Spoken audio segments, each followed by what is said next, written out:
My next guest has spent years now traveling to the unrest here in the United States, all of the various riots and upheavals, especially in the summer of 2020. He documented it all and wrote about it in his new book, Riot Diet, One Man's Radical Ride Through America in Chaos. Richie McGinness joins us back on the program. Hello, Richie. Hello, Vince. Thanks for having me. It's great to have you. Tell me real quick why you wrote the book and why you documented all of these experiences. Well, I wrote it because I was one of maybe 4 Americans who witnessed the scope of unrest that I did, from all the BLM protests/riots all the way through January 6th. Yep. And I just documented it as a primary source so that somebody could pick it up in 20 years and get a feeling for that one time when the entire country went crazy for an entire year. Yeah, I mean, you saw it vividly. You were, of course, there the night that Kyle Rittenhouse was on the run from a mob coming after him, and he opened fire against some of his attackers. In fact, the first man that Kyle Rittenhouse turned on, you carried his body to a car and tried to get him to a hospital. Of course, people may remember seeing you actually during Kyle Rittenhouse's trial. You testified during that trial as to your eyewitness testimony. What was it like kind of reliving all of that as you put it together in this book? Well, it was certain catharsis that took place writing about it. I did not employ a therapist. I just wrote it all down and made sense of the chaos. Yeah. But, being both a victim and a witness, I didn't ask to be a victim, but I told police that I felt something pass my legs, and it was certainly an experience that was stranger than fiction, and that's why I had to put it in the book. The thing that passed your legs, do you know to this day what that was? Was it some kind of shrapnel or a bullet? Actually, the FBI, the one thing I will thank the FBI for is they were flying a Cessna overhead, and in the court proceedings, they released the footage from the thermal camera that was on the plane, and you can see the heat signature of the first shot that was fired ricochet off the ground. So I think it must have been like some concrete or something that skipped past my legs. But I just told police that I looked down as he was collapsing because I felt something go past my leg. Wow. And I didn't know they were going to make me a victim, but so it goes. Just remarkable. So I've been wondering, I haven't talked to you on this subject, so I'm curious what you think. Did you notice, like I did, that there wasn't a lot of left-wing rioting going on during the election? And in fact, even after the result was called, that there wasn't left-wing rioting taking place. Did that surprise you at all? Well, I would say it didn't surprise me because it doesn't benefit the incumbent party to have chaos under their watch. So, I wasn't surprised. I did suspect something right after the election, but leading up to it and now, a couple weeks later, I don't think that we're going to see anything anywhere near the levels that we did in 2020 to 21. Do you have any sense of what you think might happen come Inauguration Day? If you go back to 2017, when President Trump first came into office, we saw chaos in Washington, D.C., a lot of destruction, businesses wrecked. You saw a full-blown limousine on fire out in front of the Washington Post building. What do you think might happen this come around? Well, I certainly think we're going to have counter-protesters out there, and it'll probably be something similar to what we saw during the Stop the Steal rallies, which is you have all the people who are going to see Trump speak, and then they start to leave the event, and as they go disperse throughout the city, that's when they encounter counter-protesters. And at Stop the Steal 1 in November, we saw basically anybody who was wearing a MAGA hat get attacked inside of BLM Plaza. And I think we could see, some small-scale skirmishes similar to that. And, I hope it all stays under control. But once Trump takes over again, the chaos benefits the non-incumbent party. So, by the way, you just reminded me. You just mentioned BLM Plaza. I haven't been down there for a while, but the fact that still exists is an atrocity. That is a monument to chaos. That's what that is. And one of the yes, it's still there. And one of the first priorities of a Republican Congress should be to take control of at least that issue and get rid of it and restore D.C. In that area to decency instead of celebrating destruction.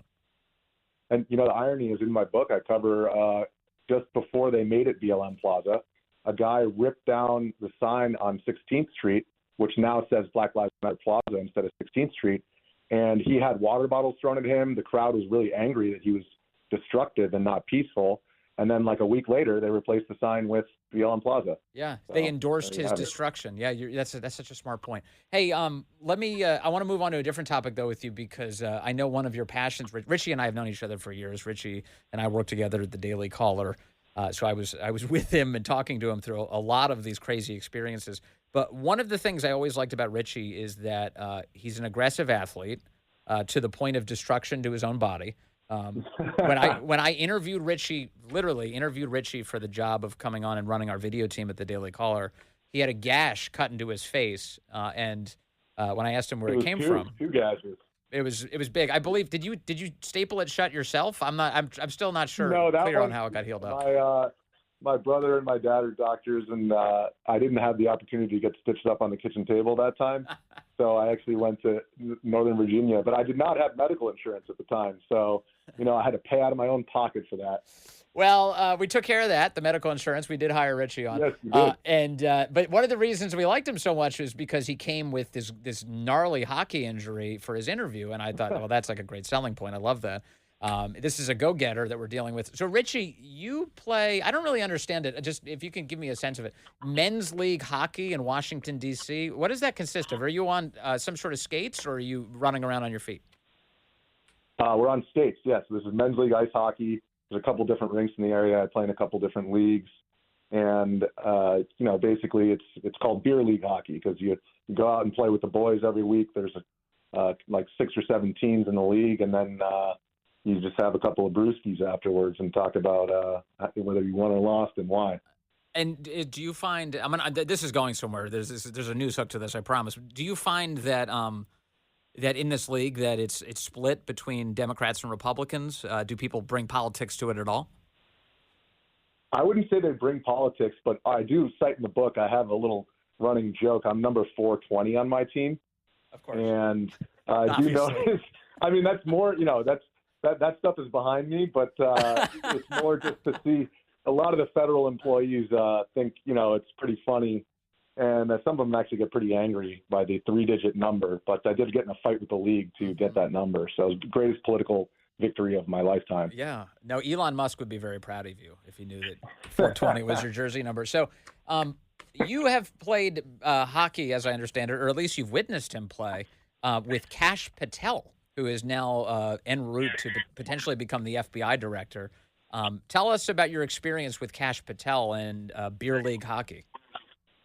Yeah, Kash. So Kash is a defenseman, and he's a very fierce hockey player. He's north of 40 years old, but he still gets out there, and he is not afraid to step up. He's not afraid to rip some clappers from the blue line.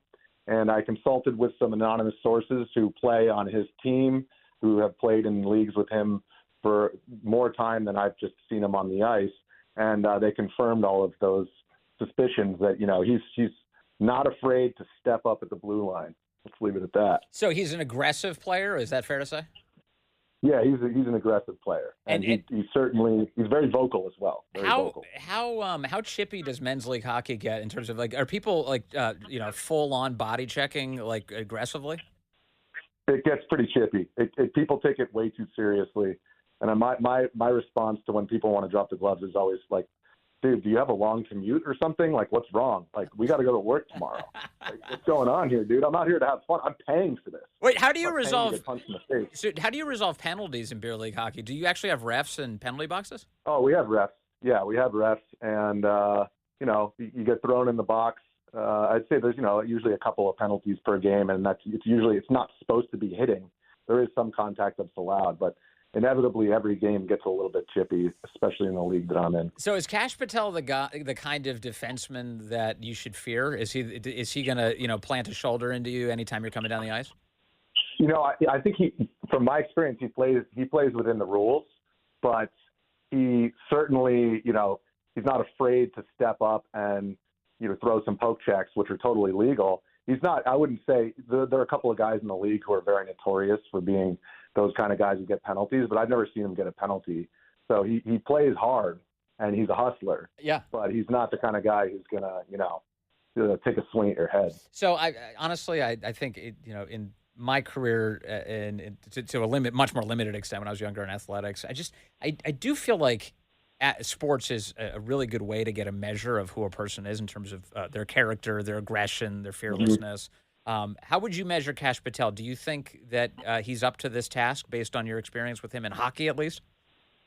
Yeah, and talking with people who play on his team, because I played against him, they value him as a very good teammate. And I think even beyond his performance on the ice, like he's from what I understand, a good guy, and they like him as a teammate. It's pretty cool. I actually do. I did hear that he saw my Twitter thread, and the boys on his team were giving him some gruff about what these anonymous sources, who I will never reveal until the day I die, what they had to say about his play, but mostly positive comments. Yeah, well, that's the kind of journalist you are. You would protect your hockey sources in the face of torture. You say, I'm never giving them up. Thank you very much.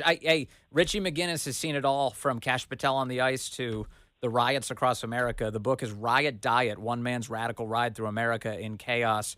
Richie, thank you as always, and good luck on the ice. Thank you, Vince. Thank you. There he is, Richie McGinness, number 420. If you ever see him out there, buy him a beer.